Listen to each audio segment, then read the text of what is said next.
T20 विश्वकप रे आज भारत और दक्षिण आफ्रिका फाइनाल आसतु जानिबा यार सर्विसेस खबर विषय क्रिकेट इतिहास रे आउ एक विश्वकप तोली धरिबा पई भारत को मिली एक सुजोग। शनिवार भारतीय समय राति 8टारे आईसीसी T20 विश्वकप रो फाइनाल रे एथर भेटिबो दक्षिण आफ्रिका को।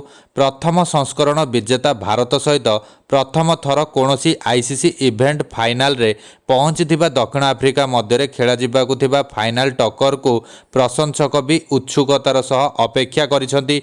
रोहित शर्मा दल विश्वकप जितिले दिनिकिया भली T20 रे मध्य द्वितीय थर एही ट्रॉफी आनीपारिबो भारत 1983 और 2011 रे दिनिकिया विश्वकप एवं 2007 रे T20 विश्वकप जीतिथिला। भारत और दक्षिण आफ्रिका मध्य पूर्वर खेला जाइथिबा T20 अंतर्जातीय मैच मध्यरु भारतर जितापट अधिक रही।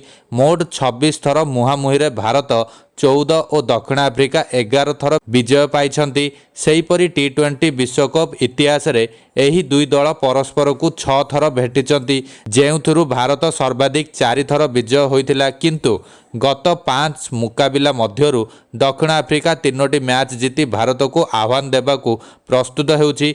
भारत 10 वर्ष रे T20 विश्वकप फाइनाल खेलिबाकू जाउथिबारु रोहित शर्मा और विराट कोहली को भलरे विदाय नेबार बड़ सुजोग मध्य रहिछि।